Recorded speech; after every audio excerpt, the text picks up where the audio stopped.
Hello to all of you. Myself, Sunita. I'm audible, right? Yeah. Yes, ma'am, you're audible. Myself, Sunita. I'm going to present about the introduction to application security.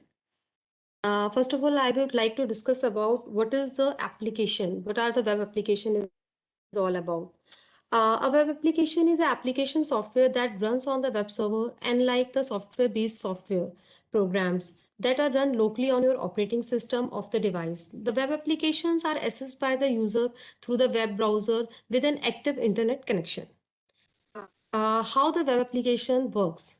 Web applications are usually coded in the browser supported languages such as JavaScript, HTML as languages which rely on the browser to render the program executable. Some of the applications are dynamic, which require the server side processing, and other are completely static in nature. The static applications, I mean to say the applications which are informative kind of things. They are in the they fall under the category of the websites. But when I am saying the web application, they have some dynamic nature. They are accepting some input fields or input parameters from the user, and on the basis of the input parameter they are accepting from the user, they are processing it and sending back to the user. The web application requires the web servers to manage the request from the client, and application server to perform the task requested, and sometimes the database to store the information. Application server technologies, there ranges from various technologies, various open source and proprietary tools are there, like ASP.NET, ASP, and in the open source there's a PHP, Java server pages, etc. Now, what is their flow? Usually, user trigger the request on the web server while typing the URL on the browser. And once the user will type the URL request on the browser, the request of the user get forwarded to the web server, to the web from web server to the appropriate application server.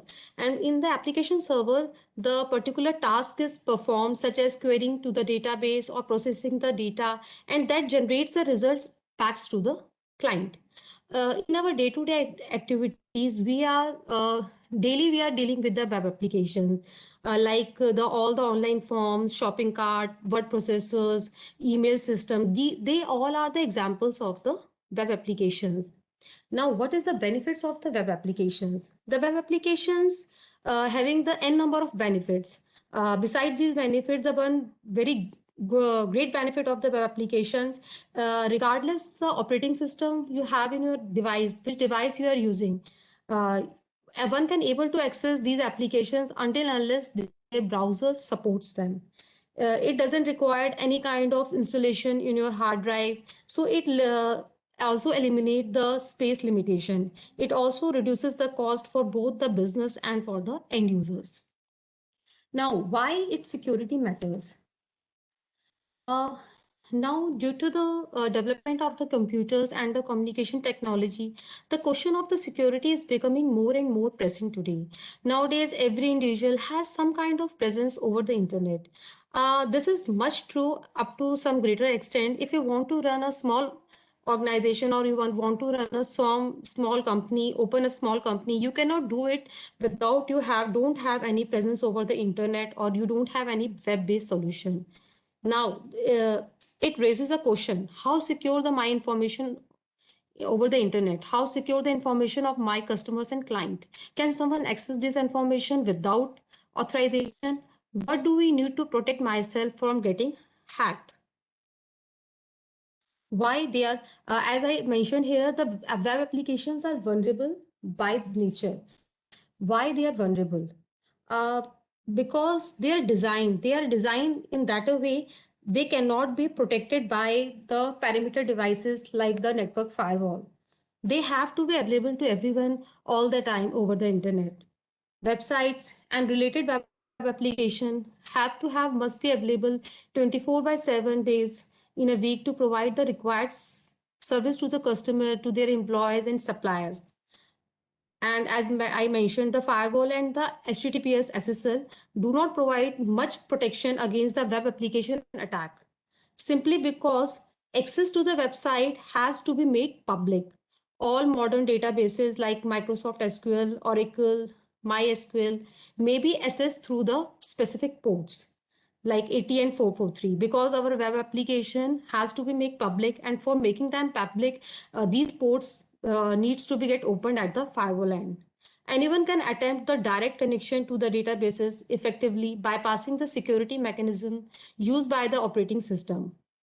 Added to this, web applications often have direct access to the backend databases.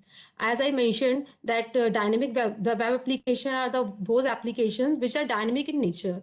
So all web application, most of the web application having the direct access to the databases, hence control the valuable data and much more difficult to secure. They do not have access to some form of the script and allow data capture and transmission. If attacker become aware about the weaknesses of such scripts, they can easily reroute the unwitting traffic to another location and illegitimately hive off all the data. Most of the web applications are custom made and therefore involve a lesser degree of testing than off the shelf software. Consequently, the custom applications are more susceptible to attack. Added to this, there are so many hacking resources, and the videos of these hacking resources are available over the internet. One can easily download these hacking resources and they can learn how to use these hacking resources, and they can easily play with the application, the vulnerable application which are lying 24/7 uh, over the internet, and they can play with those application and they can find out the bugs in the application and they can take over the systems.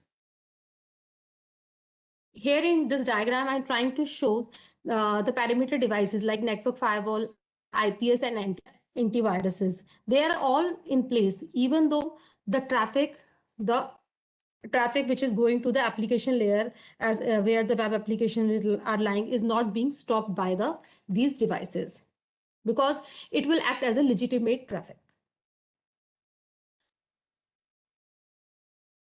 Root cause of the insecure applications. The basic root cause of the insecure application is while designing in our SDLC phase, the software development life cycle, while designing any application, only the functional aspects are being considered. We least bother about to how to secure or how to write a secure code. Even our developers are not much tuned to learn how to do the secure coding practices. Our main aim is to how to deliver the how to come the final output. They least bother about how to write the code with the secure manner. And if you think, then most of the, if 100% of attacks are happening, so under these 100% of attacks, 70% are attacks are happening just because of the improper validations. Improper validations means the input which we are accepting from the users, they are not getting proper validated. The whatever data the user is providing, we are considering this data is the good, and the person who is providing this data is a good guy, and we are accepting those data and we are passing directly to the our application. And just because of this unvalidated input parameters, 70% of the attacks are getting happened. There is no policy and guidelines in place for placing the secure software development lifecycle. So many legacy applications, old applications are still lying up over the internet, and they are least bothered and least maintained applications. They are the platform for the hackers. They are malicious users. By using these applications, one can enter in your organization. The applications which we are running, they are using the unpatched operating system, and they are running on the unpatched web servers. The lack of hardenings and version controls are there.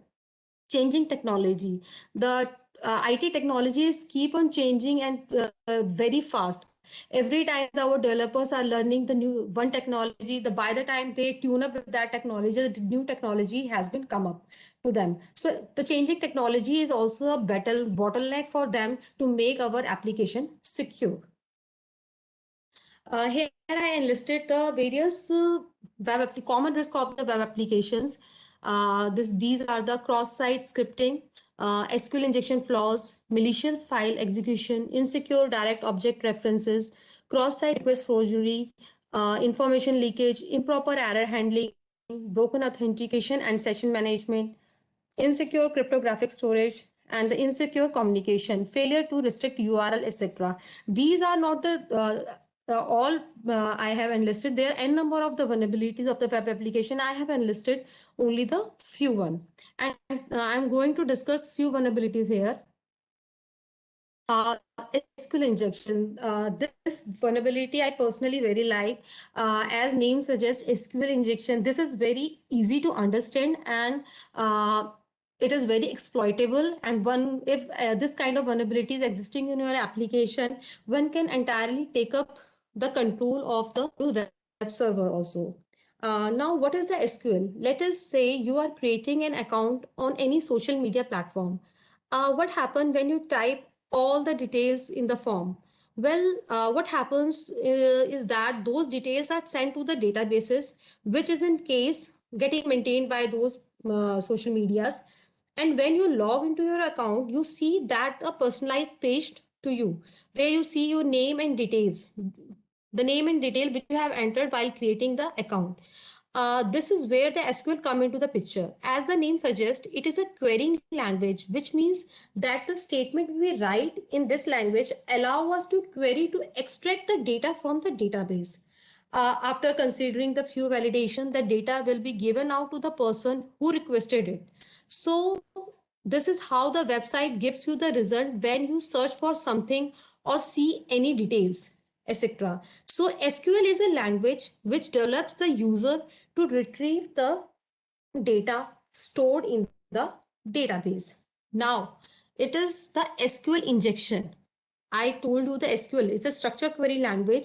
If I'm able to inject anything in the my SQL, then it's become the SQL injection. SQL injection is the attack in the process of inserting the or injecting a SQL query through input fields of the application to make the application give the hacker the data he wants. As I mentioned here, the SQL injection is a code injection technique which might destroy your database completely. SQL injection is the most common hacking techniques. SQL injection is a placement of malicious code in your SQL statement via the web page input.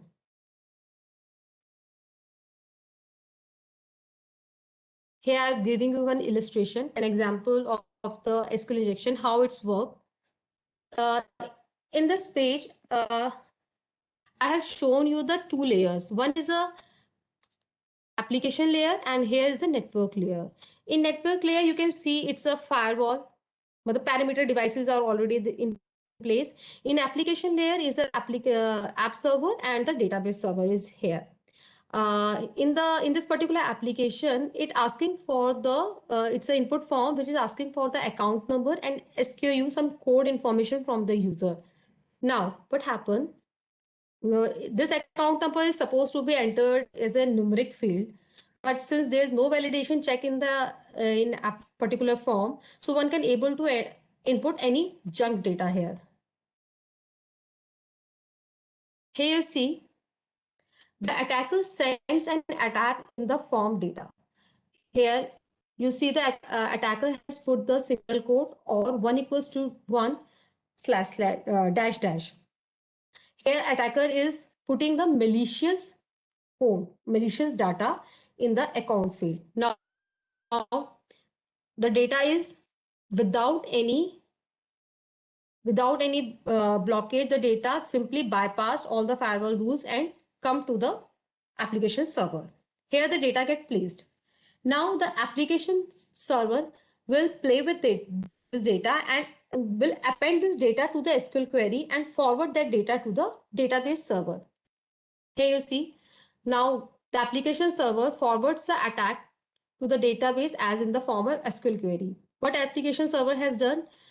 This is the data which the user has entered in the form, the single quote or 1 equals to 1.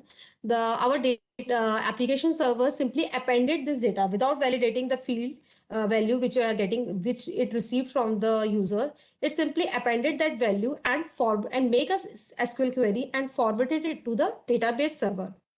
Here, the database server runs the query containing the attack and send the encrypted result back to the application. Now database has run that query and back to the database server. Now, sorry, application server. Now application will decrypt the response and give response back to the hacker or the user. So how this example, I just want to show you how the user one SQL injection will work. The user can place the malicious user can put any malicious string into the SQL injection query in our SQL statement very easily, and it will get executed in our database, and the response back to the and all the information which the hacker wants, it get back to the hacker very easily. Here I want to show the another example. Before showing this example, I want to show you few things.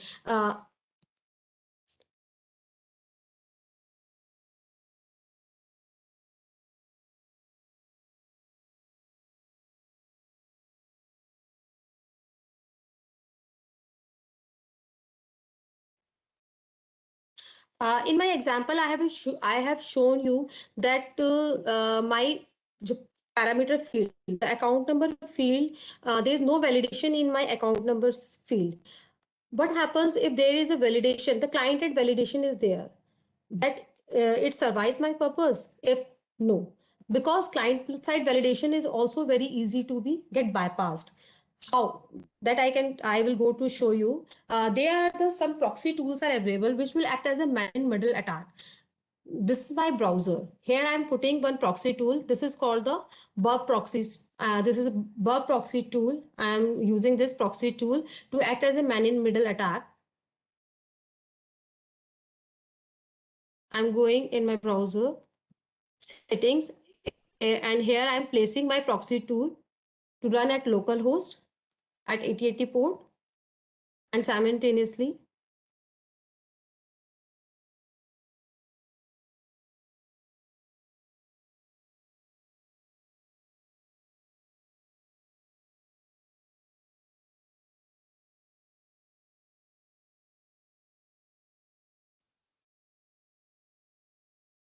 now this is a test application.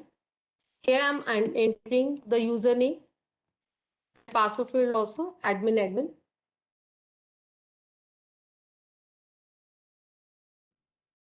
Now here you see I'm getting these fields here.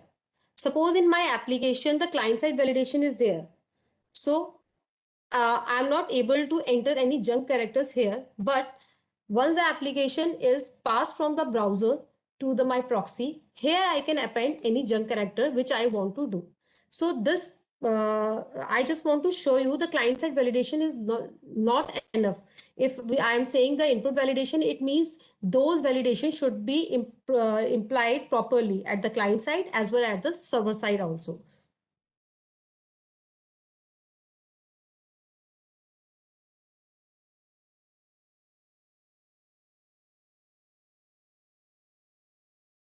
Server side also. Now I'm going to show you the one more demo. Not demo, I just want to run a SQL query in front of you. This is the SQL query, a simple query, the select star from the customer. If I run, then what it will show you? It will enlist me all the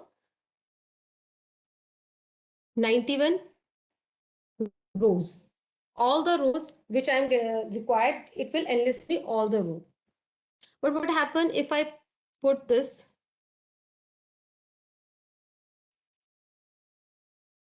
Suppose I'm putting like that, select star from the customer where customer ID is 1. It will give me only one row.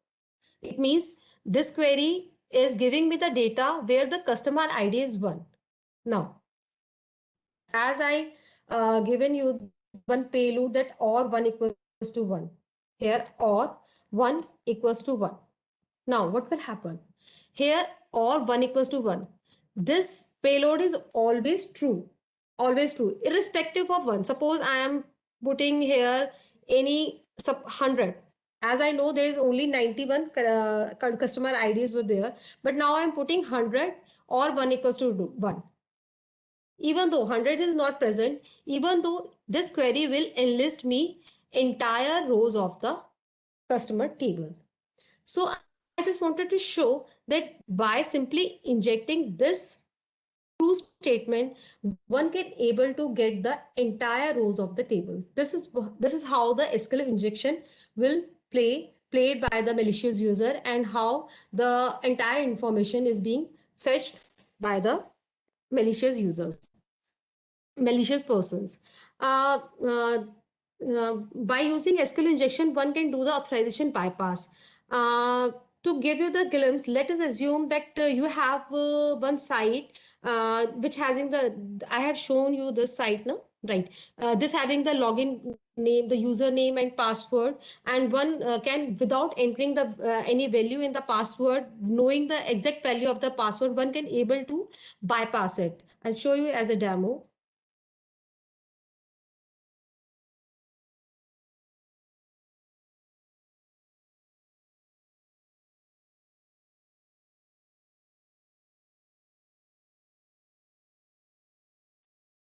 This is a vulnerable application.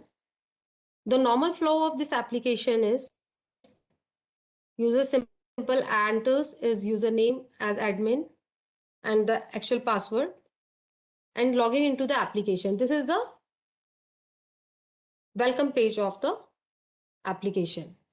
Now, I will, by using the burp proxy and SQL injection flow, I'm trying to bypass the authentication bypass. I want just try to show you the authentication bypass. Here I am placing the burp proxy.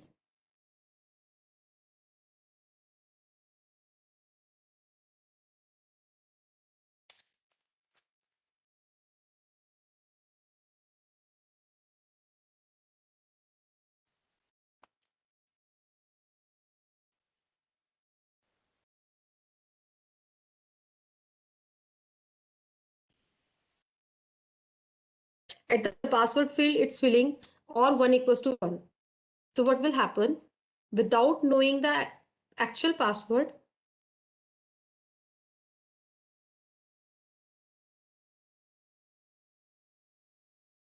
one can get into the application. This is the example of the authentication bypass. So you can, now you understand ki how one can play with the SQL injection by gaining the access of your application. Now coming to the another vulnerability is the malicious file upload.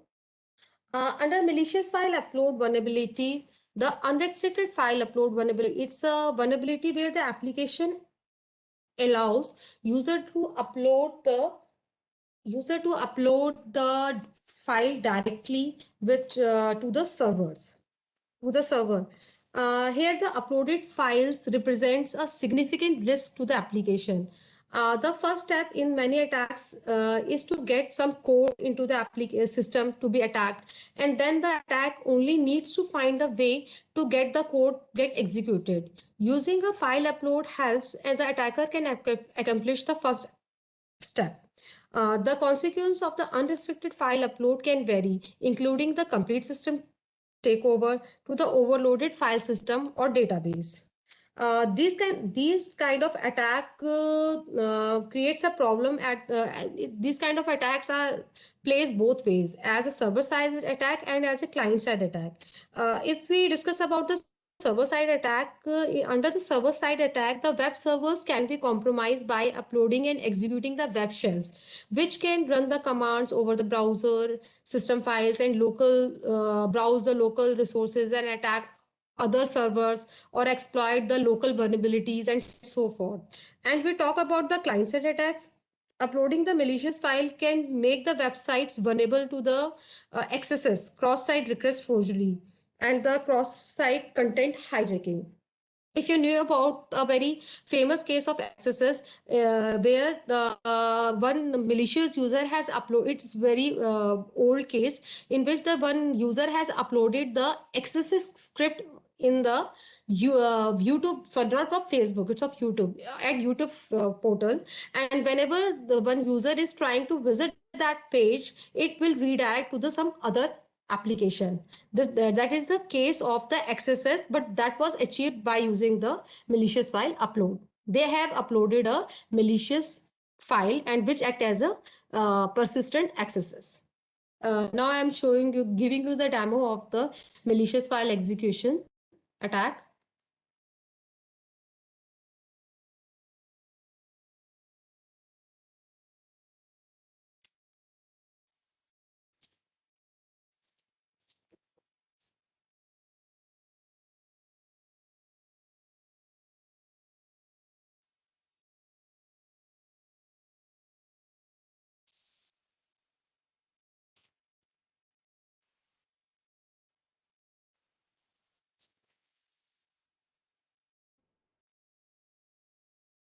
Now here you see there is no check in the application and one able to upload the shell file. Here the 61.aspx, it's a shell file. The shell file is basically the file which get executed at the server end. Now you see this shell file is giving you the some kind of control of your system. Here you can see one can run the any any command like a command prompt. Here what we are doing here, it's writing the command, it's listing out the directory names. Now it's trying to run the command shell. Now here is trying to connect to the server. It's giving you the information of the machine.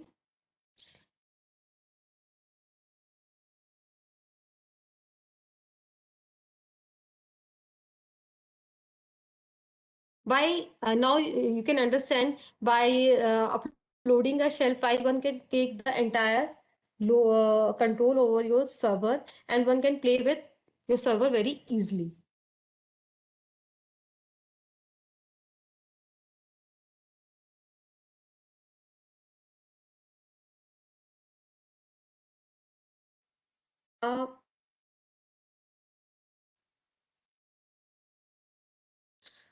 Uh, as I told you that all the security vulnerabilities are the result of the human error. Most of the web application security issues are introduced by the developer. Therefore, best approach is to building the secure software development lifecycle, and there is always use the best practices before developing any secure application. Here I'm discussing about the few of the best practices. First, incorporate the OAPS top 10 in application. The OAPS is an open web application security program. It contains most critical web application security vulnerabilities. So while developing the application, the developer makes sure they have enlisted all the they have enlisted they incorporate all the vulnerability which are being identified mentioned in the OAPS top 10, and they tune their code and they have make all the things as per the OAPS standard, so that their application are developed in a secure way. Next, come to the another part, the application security audit. Let us assume that you take the OAPS top 10 seriously and your developer have the security mindset. Let us also assume that that they do the self test regularly to ensure that their application is not vulnerable to any kind of the listed breaches on the OAPS site. While these all are the excellent at the foundational step often, but they are not enough because one cannot find their own bugs. So that is important to get an independent set of eyes on the application. By doing so, they can reviewed by the people who have never seen them before. Specifically, what I'm suggesting is to get an application security audit carried out on your application on regular basis. Implement the proper logging. Now that you have gotten the security audit done, you have the security baseline for your applications and have refactored your code based on the findings of the security audit. Let's step back from the application. Let's now look on the bigger picture. If something will go wrong at some stage, there will be bug that is no one saw, or some 0 day vulnerability get arrived and it eventually get exploited, then what happens? When that happens, to be able to respond as quickly as possible before the situation get out of hand, you need have the proper logging implemented. Doing so provide you the information about what occurred, what lead to the situation in the first place, and what else was going on that time. As the saying goes, proper preparation prevents the poor performance. Use the real-time security monitoring protections like WAF solution and the proper monitoring analysis of your logs. Encrypt everything. Now that your application, no, when I say encrypt everything, it doesn't mean I'm telling that put your application on SSL or put HTTPS. Encrypt everything means uh, uh, encrypt the data in rest and data in transit. I believe in because HTTPS make it impossible the man in middle attack. But if someone can get over your system or either clone or remove your drives, what will happen at that moment? They able to access your data. So it's important to make sure that data at rest is encrypted as well.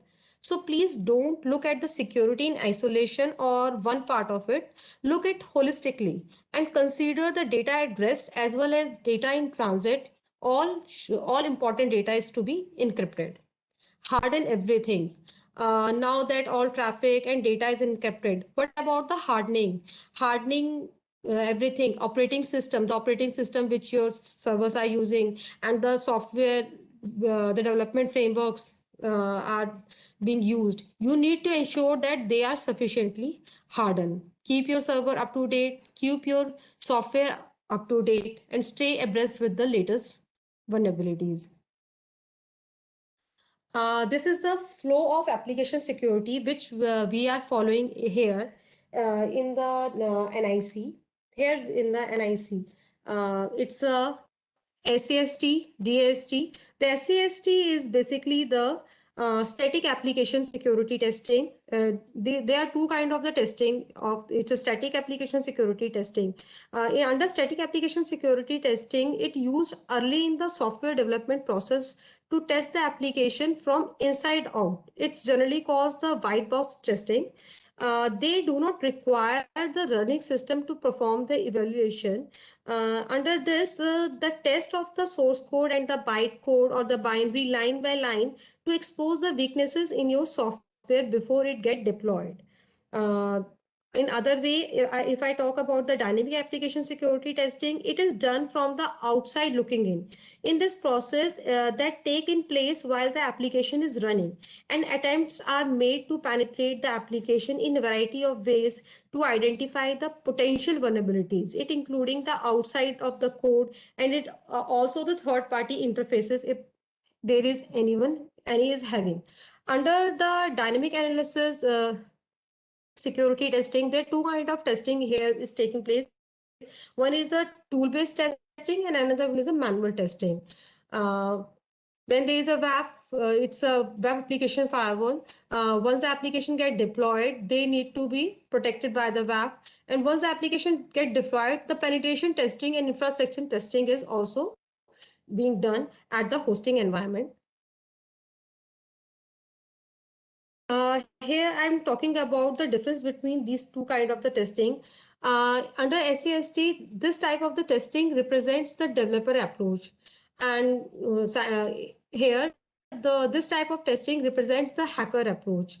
It examines the code statically on non-runtime environment, and here this examines the code dynamically at the runtime. It finds the vulnerability earliest phase during the software development lifecycle, and it find the vulnerability at the end of software development lifecycle.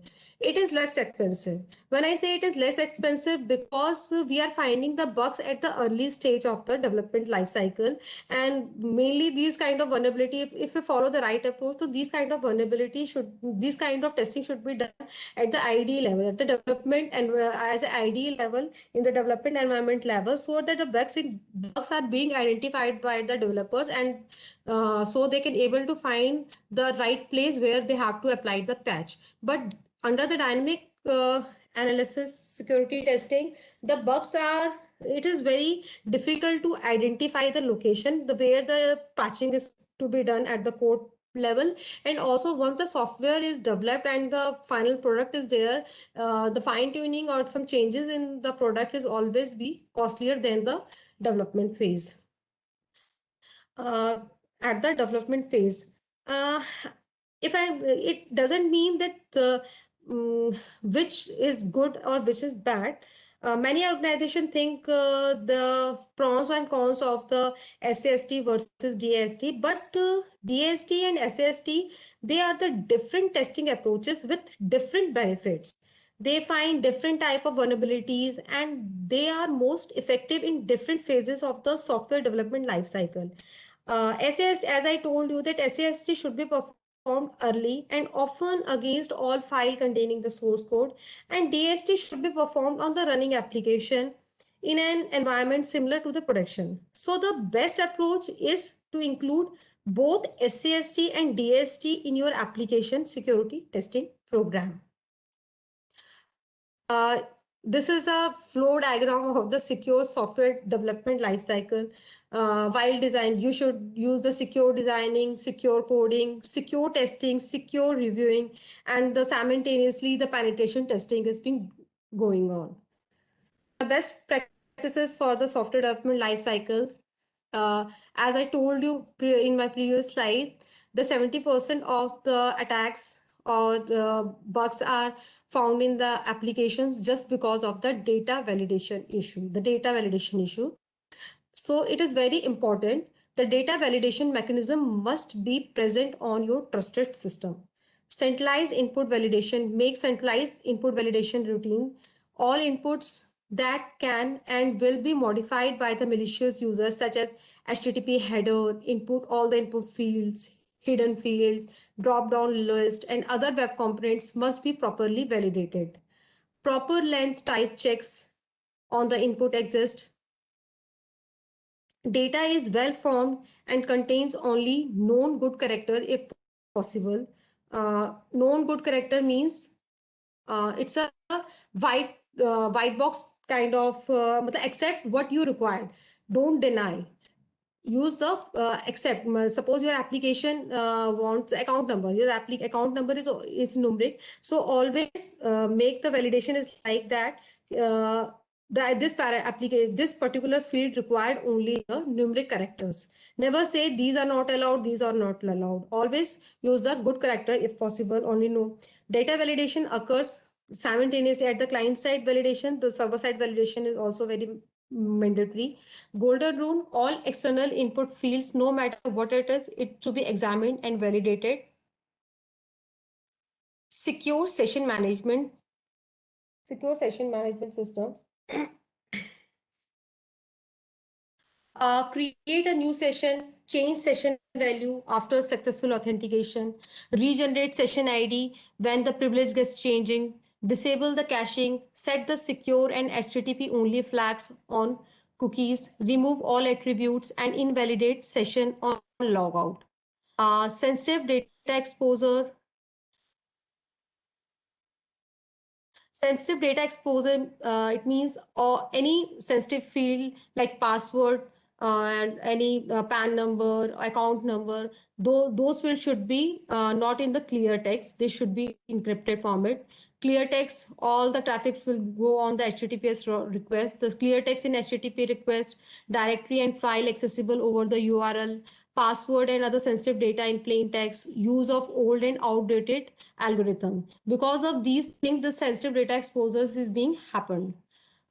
Sometimes sensitive data exposure is this kind of things. If there is no proper error page is not being designed by in your application, so such kind of information leakage is there. This is also fall under the category of the sensitive data exposure. The prevention for sensitive data exposure is encrypt all sensitive data. Don't ask for the data which you don't need. Discard the data as soon as possible if they are of no use. Always use the proper information encrypted or hash format. Strong password algorithm should be used. Component, vulnerable known component. It could be anything like operating system, application server, DBMS, third party libraries, runtime environment. Vulnerabilities could be any of them. There is nested dependencies. The fixation for these, one component with the known vulnerability, remove the unused dependencies, unnecessary features component, use component from official source over the secure links, prefer signed packages, monitor for the libraries and components that are unmaintained, and continuously monitor the sources like CV and VD for the vulnerability in the component. File upload, I told you in my previous slide. Uh, for the prevention of file upload, restrict the uploading of any file that may not be interpreted by the web server. Turn off the execution privileges on the file upload directories. Validate the uploaded file. The validated field, the file name, extension type, the file size, the content type. Limit the size of the file. Scan the uploaded file wherever it is possible for the viruses and malware, and never send the absolute path of the file to the client. Insufficient logging and monitoring. I told you that how much important is the logging and monitoring if something unexpected happens. So if proper logging and monitoring is there, then one can able to get back to the normal stage earliest possible. So which events you have to be log. Uh, Input validation failures, output validation. Here I enlisted all the logging monitoring fields which needs to be logged properly. Adhere to, now I'm discussing about the audit policy. As you all persons are belong to the government and ministries, so you must be aware of the NIC policy, or some of your applications are maybe hosted in our NIC data center. As per the NIC audit policy, all the applications which are going to be hosted, they have to be get audit cleared, and the clearance note is issued by for the audit websites, are they are valid for the 1 year from the date of the issue, or if any there is any dynamic changes in the application, whichever is earliest. Here we have the provision that application should be security audited by any certain empaneled vendor, and subsequently the scanned copy of these applications are made available to us, so that the endorsement can be made on those certificates, and they are allowed to be get hosted in the NIC data centers. Uh, Beside the third party auditing, we have the provision of the in-house audit of the application. Under in-house audit of the application which you are submitting for the audit, they go by these phases as I shown you in the previous slide. It's a white box security testing, it's a SAST, and then the black box security, under black box testing, there's a tool base and the manual audit. And after all this certification, in each round the application is go the n number of time, and once the application is cleared by SC, it go for the black box testing, then it go for the manual testing, and then it cleared. Under white box testing, it helps with the fixing the application at the code level vulnerabilities, and it can be included as a part of the SDLC. You can take the AppScan source development and remediation tool and HPA45 for getting the credit.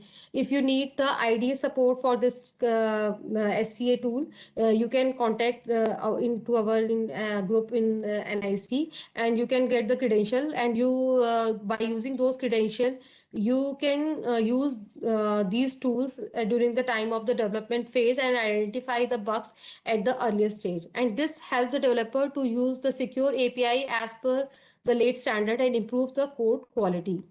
The roadblock which we are find in the SCS scanning, the folder size of the application is too large, which is provided by the users.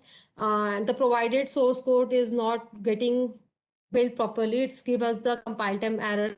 Dependencies like DLL and jar are not being provided with the source code, and the open source and added to these roadblocks. One major roadblocks is that these proprietary tools not support some of the open source platforms like PHP. Now it is being under PHP. They are not supporting the Drupal environment. Once the application get cleared by the source code, it's moved for the black box testing. Here, the audit is carried out in the client server mode and check for the available inputs and the various tests. It helps to identify the validation, improper session, broker authentication, access control. The tools are getting used here are the AppScan, WebInspect, and NetSparker. Roadblock in black box is application are not being provided on the staging area.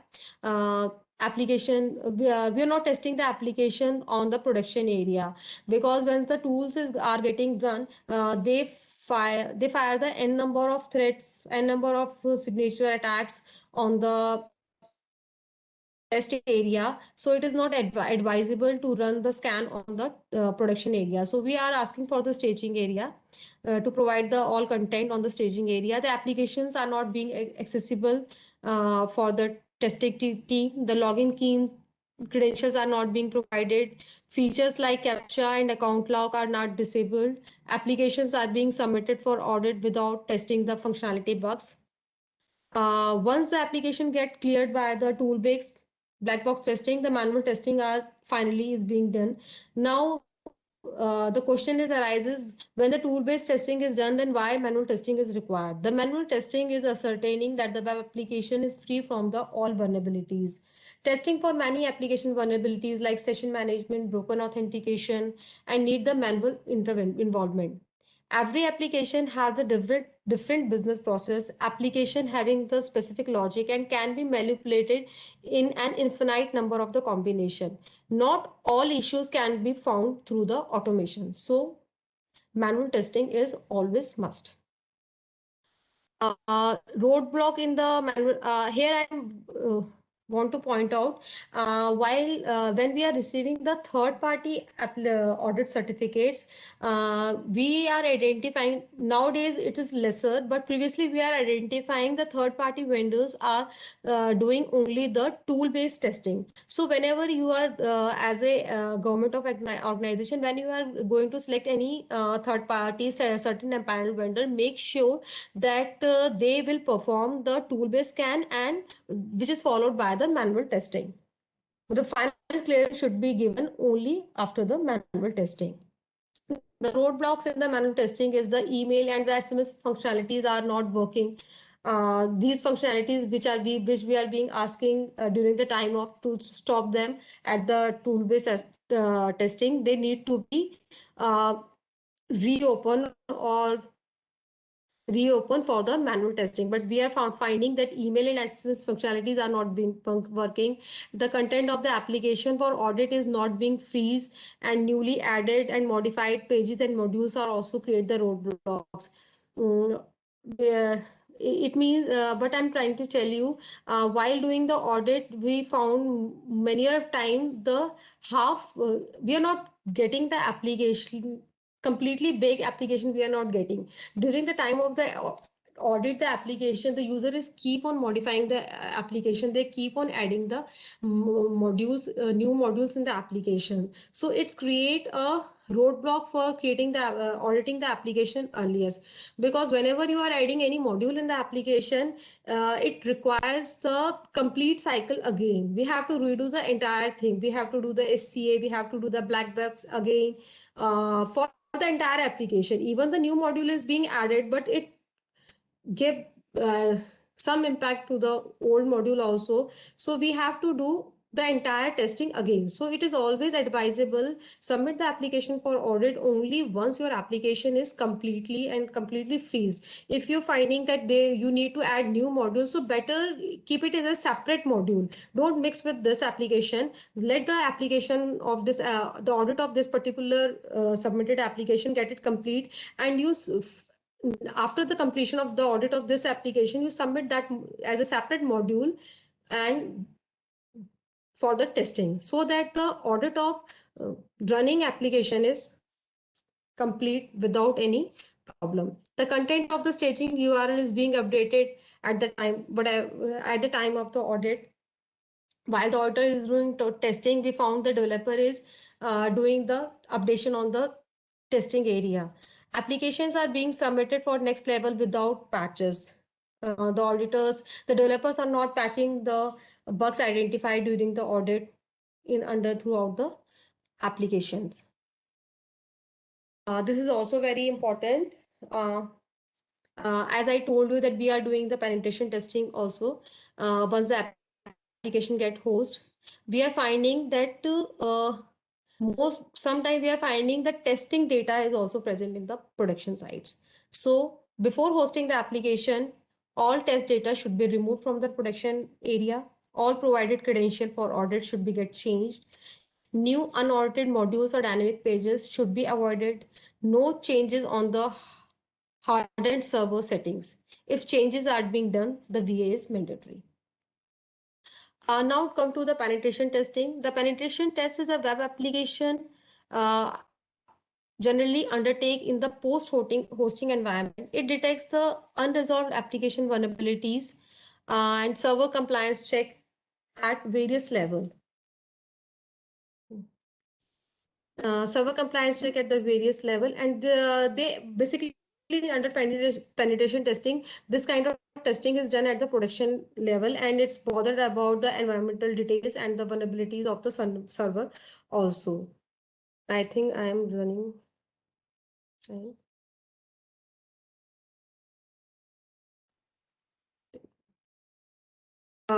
Here is a web under all the applications which are being hosted here. For the critical application, if user wants the extra layer of protection, they can opt for the web application firewall also. These are the points which I mentioned. By using these points, one can do the, I would mention like, it's all about the gist of the presentation which I have given you. You please go through these points. I think if there is any query, please you may ask.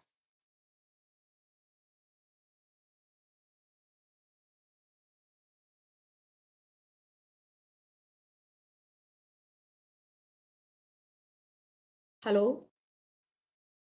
This is all about my session. Thank you, ma'am. Thank you so much for a wonderful session. Actually, we have not seen any questions in the chat box. If any are there, ma'am, we will definitely forward. There's no question in the chat. Actually, it's most likely a it's not so much technical session. It's mainly a policy and other matters things. Yes, yes, ma'am. Thank you so much, ma'am. Thank you so much for a wonderful session. Thank you. Thank you. Thank you, ma'am. Thank you so much. Thank you. Thank you. Pravesh, may I request you to kindly give the credentials to Mr. David?